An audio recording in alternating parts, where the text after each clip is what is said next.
and welcome to Guitarist TV. My name is Jason J. Rock Houston, and our guest for today is singer-guitarist Ryan Jones from the band Corvus Lore. And that's a great place to start, Ryan. If you could share with us the story behind the band's name. And I asked because when I heard the band's name, I thought, I don't know what a Corvus Lore is, but it's a cool sounding name. And I think before anybody hears a lick of music, it's going to get people talking about the band. Well, I wish I had a fascinating story behind the band name, but I truly don't. The band originally was actually named Silent Picture Show, and our first album was called Corvus Lore, and we ran into some issues with the name Silent Picture Show, and long story short, that's too bad because in watching your videos, I could see why that would be a very fitting name. The videos are very much like cinematic, short movies. I mean, they look very professional, and so let's start there. I mean, have you always had an interest like in, filmmaking or making videos? no, we're just fortunate to be in the same area as a very talented video director, producer extraordinaire by the name of Mr. Mike Sloat. He does a lot of incredible video work for a lot of the Bay Area bands, but also national acts as well. He's done Machine Head and Testament, and you hit the mother lode with that guy. Let me say, yeah. And so Ryan, you're a front man, the singer, the guitar, the rhythm guitarist. I was curious when you were starting out, first learning how to play music. Did you start out like a lot of people, being a guitar player and kind of morphed into being a singer, being that you were a guy that writing the songs, or did you always do both? My true DNA is being a singer at heart. Yeah. I became an accidental guitarist, for lack of a better description. Since I would be writing, I just naturally picked up the guitar to help facilitate with the writing process. But my mom is a classically trained opera singer, so it's in the family, as you say. It's kind of in the family there. So I always sang, but picked up the guitar to help accompany the songwriting process. Now, like a lot of people, when you're on stage, you kind of feel like it's your security blanket, or do you use it mostly in the studio? I actually prefer not to have the guitar on me if I could, but yeah. Our lead guitarist, Eric Fraser, would not allow me to have that happen. He wants me to play guitar. So. Yeah. Well, I think a lot of people, if we're honest, it's very few bands got one guitar player. So I think oftentimes when you have two guitar players, it fattens up the sound. And so, like, as far as splitting the guitar parts, is he mostly the lead guy, or is that how you guys split the parts? He's definitely the lead guy. I'm not a lead guitarist. Again, I mean, if it was my choice, I would just be lead singing and hire another rhythm guitarist to call it a day. But Corvus Lore is a 4-piece. Yeah. Joey Cloutier on drums and Mike Onetto on bass, and as mentioned, Eric Fraser on lead guitar. But Eric is our lead guitarist. He's incredible. He's absolutely phenomenal. He's get back to the name monster Corvus Lore. Does that word mean anything, or is it just kind of a word you guys created? What word is that? Corvus Lore. Corvus Lore. No, Corvus is the scientific name for a raven. Oh, cool. Again, you're teaching us something. That's cool. And Lore was just, folklore, whatever. Okay. Actually, Eric came up with the name. He's just a big Alfred Hitchcock kind of guy. Oh, I get that. Okay, the birds. Yeah, I think there's some inspiration there happening there. Wow. That's cool. And you mentioned being from the Bay Area, which is kind of interesting because Bay Area's been huge, in the world of music. I mean, in the 60s, they had everybody from Creedence Clearwater, the Grateful Dead. And then in the 80s, you had the big metal thrash scene. So what is the music scene like there in the Bay Area these days where you guys are from? It's a pretty big melting pot of music. I mean, you have all kinds of music going on here. You have, punk, classic rock, heavy metal, pop rock, you have hip hop, you have everything. Huh?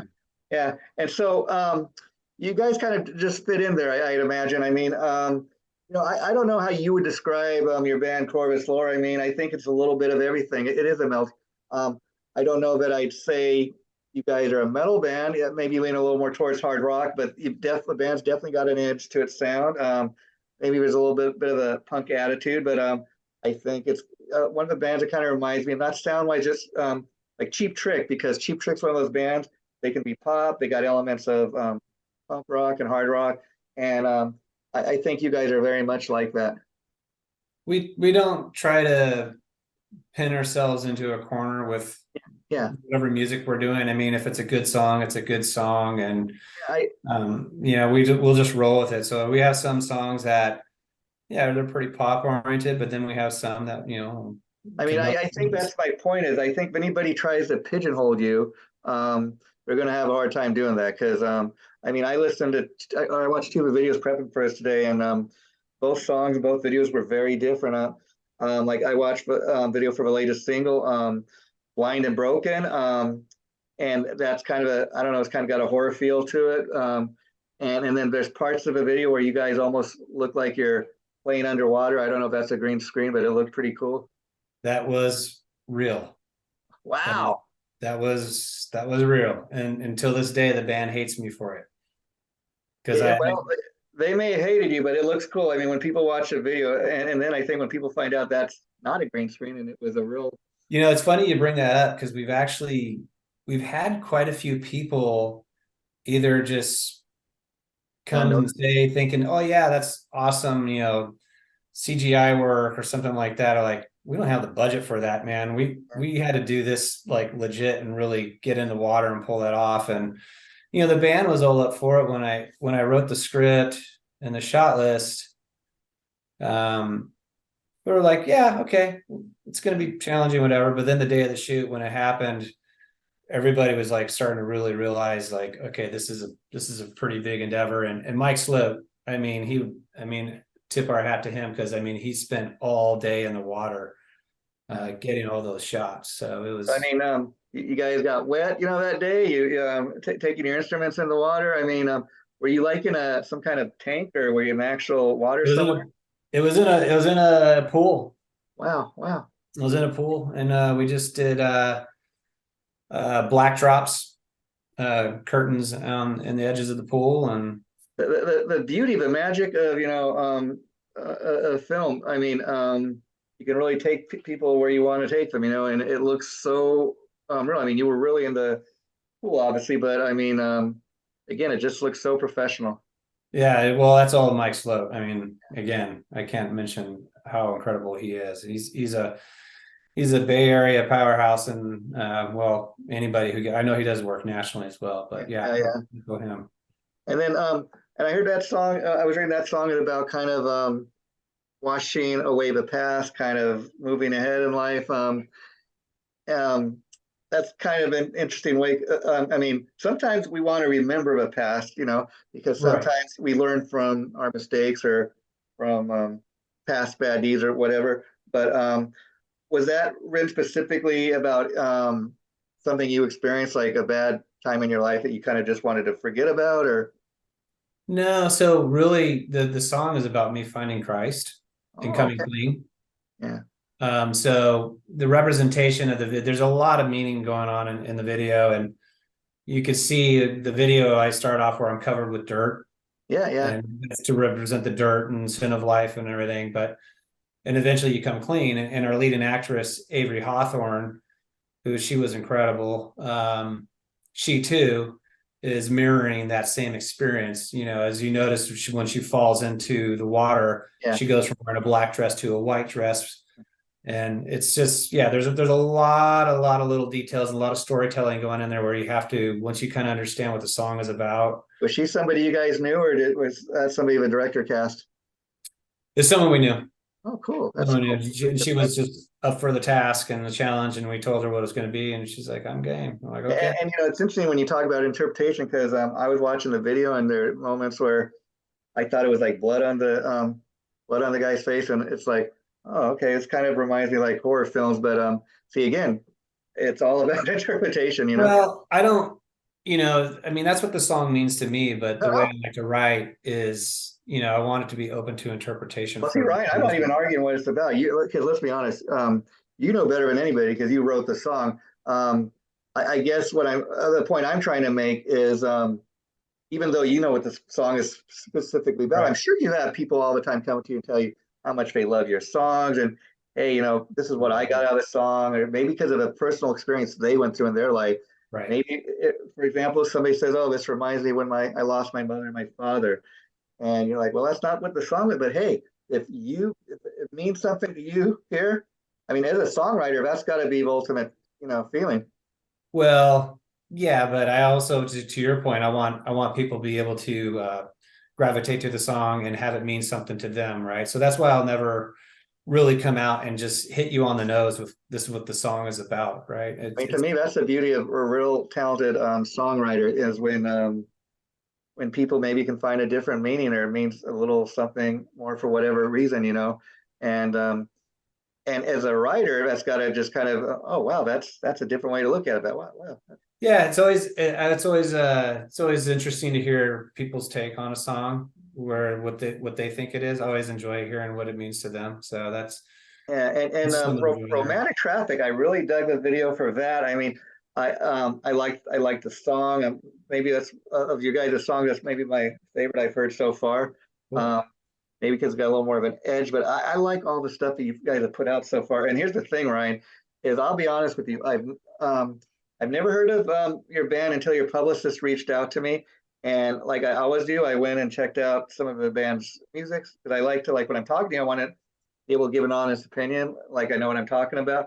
And I'm like, man, how is it that I have not heard this band That's you awesome. until now? I mean, they're that good. I've seen people describe you guys as a Velvet Revolver.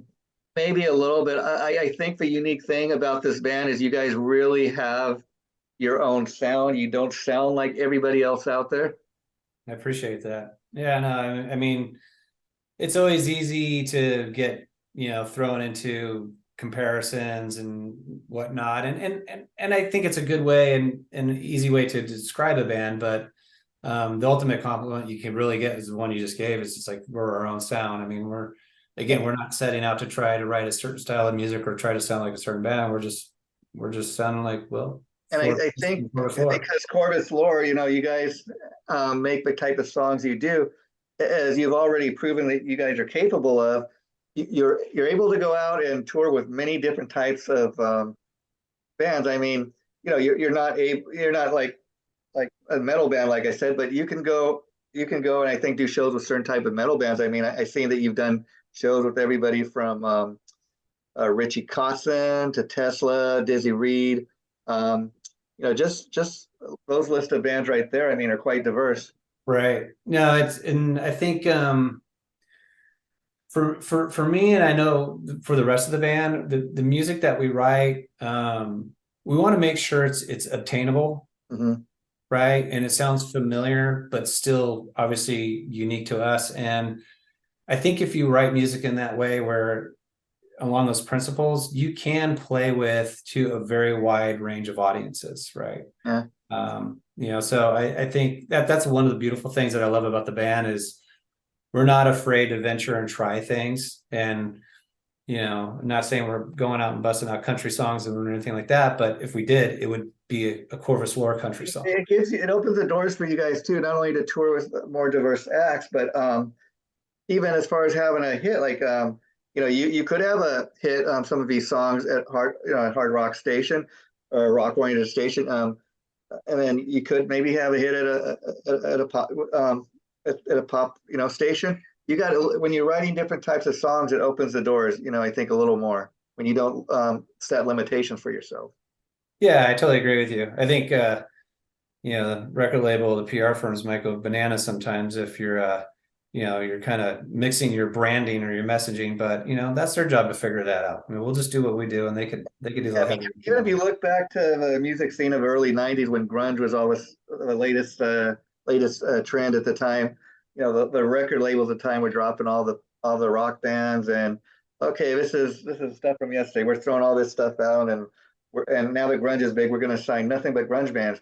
And I think like anything, the cream of the crop rises to the top, and all the copycats eventually fade away. Right.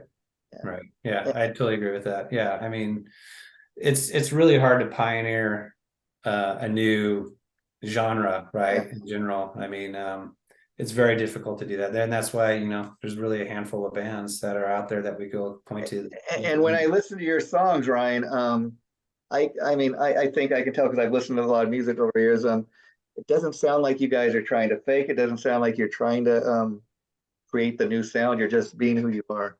Right. No, exactly. I mean, again, to us, if we're not enjoying the music that we're playing, if it's not enjoyable to us, then what are we doing it for? Yeah, yeah, That's where yeah. it starts. And so, again, on the best, I think another thing I can say that's kind of interesting statement to make is I've just heard the two songs so far. I understand the new album is set to be released July. Yep.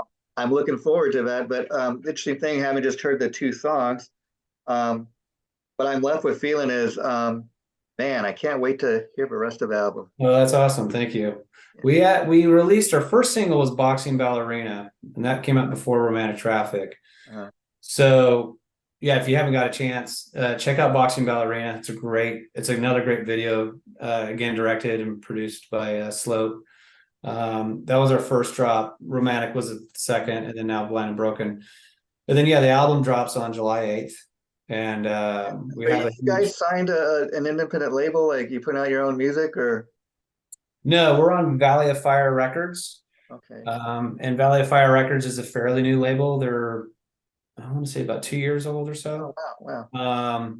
And we partnered up with them because, well, they're all about the music, but it's easy to say that, but they're just really into just finding acts that are really high quality and something that just resonates with them where they could get behind. It's headed up by JJ Garcia and Tim Narducci, both powerhouses in their own right, have a ton of experience in the music industry. JJ has been involved in many bands and all kinds of different levels of the music industry, from working at record labels and band management and PR and beyond. And I think so far, I mean, the jury's still out, but I think so far you guys make a great team. I mean, again, I think maybe the smart move on your part to go with a newer label, because they got just as much to lose as you guys. You know what I mean? It's not like they got like 20 other acts signed to the label, right. and the minute your songs start not selling, okay, we're going to move on to the next thing. I mean, you guys are coming up together. I think that's kind of a smart move on your part. Yeah, they're 110% behind the music and just finding great acts. And Tim Narducci, he's just an incredible talent himself. He's the one who actually produced and engineered the album, and he's been in a lot of successful bands over the years, like Spiral Arms. Oh, that's cool too, to hear a guy that's running a label as an actual musician himself. Yes, just he's a great singer songwriter himself. And then the great thing to me about that is, he's actually lived the life you're living right now. So you have that relation where it's not just a guy that's never been in a band, never toured. So you guys can relate. Tim's the real deal. Tim Yeah. is the real deal. Yeah, wow. He's amazing. We called him Golden Ears Narducci because he's just that. He's a phenomenal artist in his own right, and it's just been a huge champion for the band and supporting us. So, and then I see that I was reading that the band formed in 2015. Now, how did you all first meet up and come together? Well, I was singing in worship, and that particular weekend, Mike Onetto, the bassist, and Joey Cloutier, the drummer, was there, and Eric Fraser was filling in on guitar. And the long skinny of it was, we're in between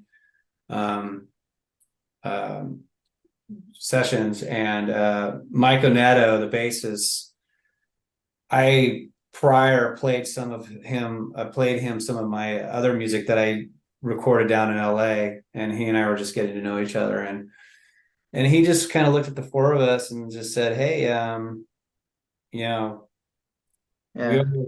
you play drums, I play bass, you do guitar, you sing. Why don't we get together and jam sometime?" And it was an idea in a parking lot, and next thing we know, we found ourselves at Joe's place, just kind of get to know each other a little bit more, and chemistry happened. And you guys are still here now. Now, let me ask you. I'd heard you yourself, Ryan, done a lot of session work. So, what's it feel like to finally, be doing your own thing? Having this outlet, so this band to kind of get your songs out. Well, it feels great. I was in a band, quite a couple of bands down. I grew up in LA area, Oh, and I was in some bands down there, and those bands, I the whole yeah. Hollywood scene, and those bands fell apart. And I just continued to write and do solo stuff on my own with the gentleman from one of those bands, Mr. Bob Pace. And so he and I were recording some of my own stuff, but we never went out and gigged or anything like that. And then he would get a lot of musicians coming through there and recording, Hmm. and I would get a lot of session work through there. Oh, wow. So it was pretty cool to be able to have that kind of outlet. So I would dabble in the session work, but on the side, I was still, after the bands that I were in that broke up, I was still kind of writing stuff of my own.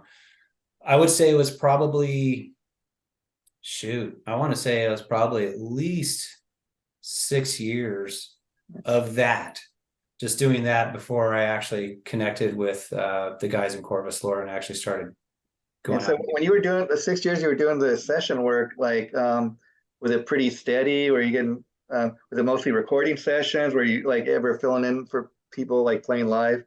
No, it wasn't anything like that. It was pretty minimal. It wasn't a whole lot. I was really entrenched in just doing and recording a lot of my own stuff in that studio. And I still have all those tracks and everything, but just never really done anything with it. So So were you guys, I was kind of like I was like in a desert on my own for a while, and I think it actually helped me out quite a bit because I learned a lot about myself, and I learned a lot about how I could sing and how not to sing better or worse or whatever. Don't do this, don't do that. And it actually forced me to become a better guitar player. And then it wasn't until when I got in Corvus Lore that, because I was writing most of the stuff, I just accidentally just started playing guitar. So Corvus Lore is really the first band that I've actually led on vocals and yeah. played guitar at the same time. Because I was always just a lead singer. Oh, okay. So you've been doing that for a while, the lead singing thing, but do you ever feel the pressure, like knowing like when you guys are on stage that, I mean, I know the whole band's on fire and everybody's watching the band, but let's be honest, you're a front man and all eyes are on you. Does that ever you ever stop and think about that? No, it doesn't bother me. I mean, I think my biggest worry is like, is my voice gonna behave tonight Yeah, or whatever, right? I mean, any singer, I think obviously that's the big scary thing is the yeah. voice is so finicky. You can wake up one morning and it's just gonna say, no, it's not gonna happen I today. mean, you make a very good point there. I mean, as far as the lead guitar player, for example, he could break a guitar string on stage and he could fix that real fast. But if your voice is shot, that kind of affects the whole show. Yeah, you're just gonna have to force yourself to sing differently, and Yeah. and I pride myself on doing anything and everything I can that you hear on the album. Yeah. So I try Yeah. not to shy away from it. And as far as doing the session work, I'm sure, like a lot of people, it's not necessarily a great way to make a living, but when you need some money, it's a way to make some money. And I'd imagine, like you said, it allows you the opportunity also to kind of keep your chops up. Yeah, I mean, you're you know coming across all kinds of different type of music, and it really it allows you to flex some different sort of muscles, musically Yeah. speaking. That it's kind of exciting, and to me, again, it's if it's good Yeah. and it's something that sounds like of interest, then I think it's always fun to partake in sort of those So has projects. So Corvus Lord had opportunity to tour, play any shows outside your local area yet? we haven't quite ventured out yet. No, we're looking to do that. We're trying to string up a handful of shows to somehow get out of the state, and we have some inquiries about that, and so we're working on that right now. We have a handful of gigs right now across the state of California. We'll be playing. Actually, we play the DNA Lounge in San Francisco this Sunday, and then we're playing Bottom of the Hill in San Francisco, and then we got our album release event at the Tabard Theater in San Jose on July 8th. Wow. And then gosh, I know I'm missing another gig in there. I Oh, know that'll we're be your playing coming out party. Wow. And now when you guys do that, I imagine you have a couple albums worth of material, or do you think you'd mostly be playing stuff from a new album? You know, we haven't figured out the set list yet. The band, we're talking about it, what we want to do. I think we'll have a lot of fun with it. We really want it to be a relaxed type of evening and a chance to where we play and mingle and hang out, not to have it so like gig like, Yeah. but we really want to connect with everybody and just, share the I music. really do think it'll be like I said, your coming out party, because I mean, there's people that know about you guys, but a lot of people are just starting to hear about this band. And I think by the time the album comes out, that's the beautiful thing that once you guys hit the stage and you start playing these songs, I think even more people are going to fall in love with the band. Oh man, I hope you're right. That's awesome. Thank you for the kind words, though. And so let me ask you, Ryan, who are some of your influences, the singers and guitar players that inspired you growing up to do what you're doing? Well, when it came to songwriting, believe it or not, it was Billy Joel, because I think I he's can one see of the that. most Yeah.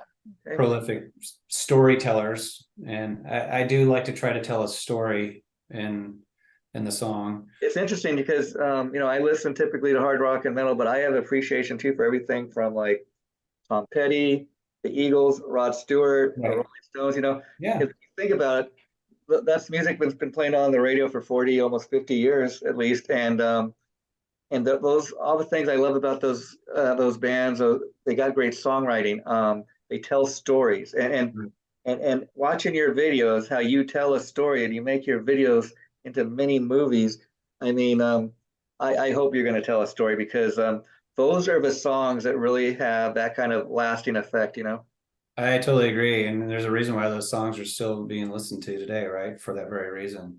And It's I always, when I listen to a song for the first time, this is just me, I'm always trying to figure out what's the song about, what's the story they're trying to tell. I mean, I think that's the biggest difference in you listen to some of these guitar-oriented albums where it's just instrumental music. I love that too, but though that music to me is more maybe about telling a story too, but in a different way, maybe about trying to get an emotion across or a feeling. It's just a different way of doing it. yeah. No, you're totally right.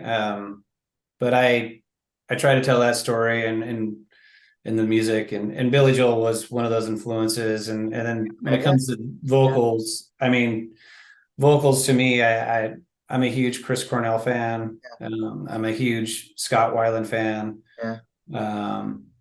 Those folks. I mean, obviously Chris Cornell is. I will tell you, Velvet Revolver. I mean, that was a band that was just kind of on the precipice, and I think it's a shame that Scott Weiland didn't get a chance to It's a do big more. loss. Yeah, huge It's a loss. big And I think loss.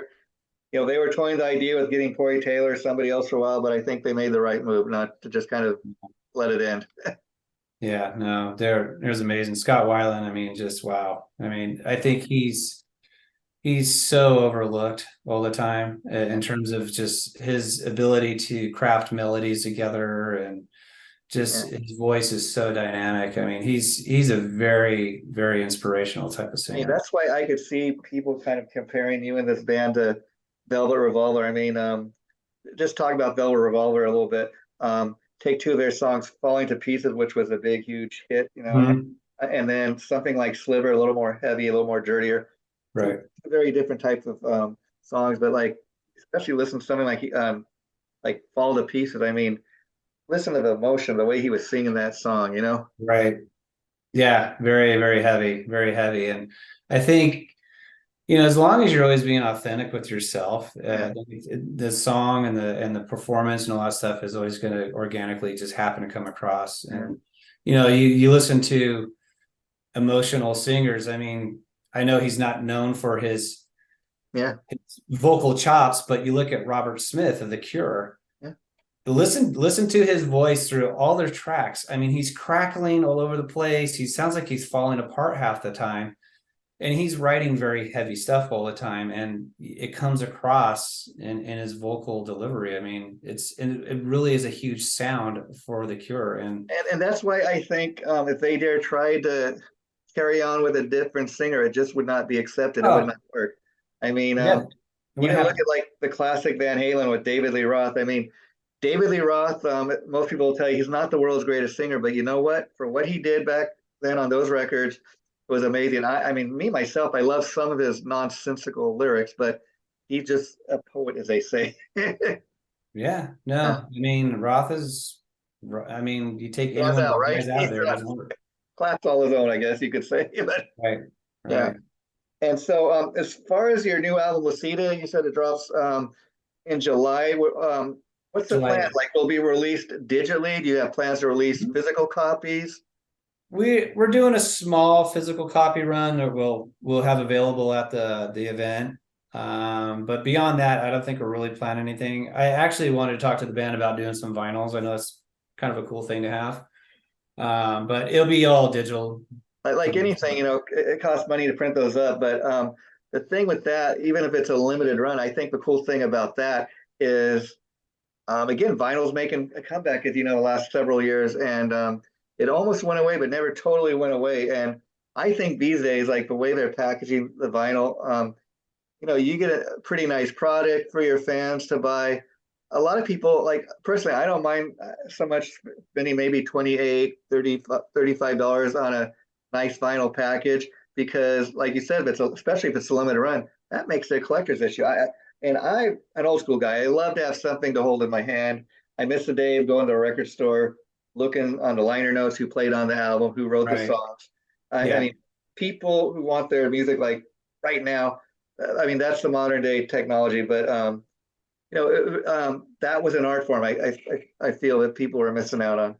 Yeah, I'm completely aligned with you. And I want something tangible in my hands. I want to feel like something, a physical copy that I could look at. And Yeah. like, I've been guilty of buying albums just because I liked the art on the album, Hey, I'm right there with you, especially when I was a young lad. I mean, I remember the first time seeing like Kiss Destroyer and knowing very little about who they were at the time.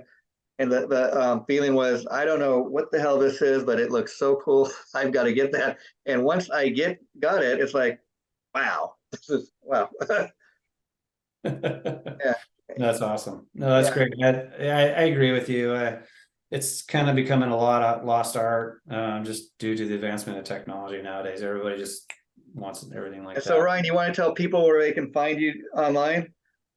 Yeah, sure. The usual suspects, all the social media platforms, Instagram, Facebook, TikTok, from what I understand, or I found out we have a TikTok account, and you can look at us up on YouTube at the Valley Fire Records channel or Corvus Lore channel, and yeah, and we're all on streaming on all the other platforms too, Apple, Spotify, and Yeah. all the I, usual I, I suspects. hit up a little bit ago on your Facebook page. I sent a friend request, so be on the lookout for that. But it was great getting to know you. You guys are my one of my new favorite bands. Awesome, man. Thank you, Jay. This is another thing I should put out there. I read that Soundwave TV has called Corvus Lore the Bay Area's buzzworthy band in 2020. I think that's a fair thing to say. I mean, there's a handful of bands right now that I think are really delivering the goods, to their fans. I mean, and that they're putting out great new music. I mean, I can think of bands like, the Dead Daisies, Images of Eden, Corners of Sanctuaries, and you guys are right in there. Is there are many bands out there, established bands that no longer in the business of putting out new music. Oh, we'll just live on our catalog of music. But I think what it really means to be an artist is to deliver new music, create new music for your fans. Yeah, it's easier said than done. And there's a lot of good artists out here that are doing just that. Devil in California is another one, and State Line Empire is another a good band that's been Oh, that's around. another thing I wanted to mention before I let you go. I seen on your personal Facebook page, you mentioned this other band and you posted their video for people to check out, um, Deadly Vices, and I think that is super cool. Of a kind of a guy who's an up and coming band trying to shine a light on other up and coming bands. Yeah, I mean, we're all a community of brothers and sisters here. We're trying to, as you know, it's a Yeah, tough business, but we're definitely gonna support bands that we feel are like yeah. they're the real deal. And Deadly Vices and Devil of California and also State Line Empire. Those bands are legit. They're really good bands, and you should definitely check them out and take a listen to them. So, and Ryan, I want to thank you. Take time out of your busy schedule to do this. The interview we just did should be going up within like the next week or so, I'll let you guys know, and feel free to share it on all your sites. We want to welcome you to come back once the album's out, and we talk some more about the other songs on the album. And we're here for you. Now that you've been on, anytime you have anything to promote, you're more than welcome to come back. Appreciate that, Jay. Really appreciate you taking the time to connect with me and give me the opportunity to connect with your audience. So thank you. I gotta give a huge shout out to your publicist Jody for hooking me up with you. So She's phenomenal. Thanks for what she does. Okay, Ryan, you take care and good luck with the album. We'll have you back. All right, man. Okay, Thanks bye-bye. for your time, Jay. Bye.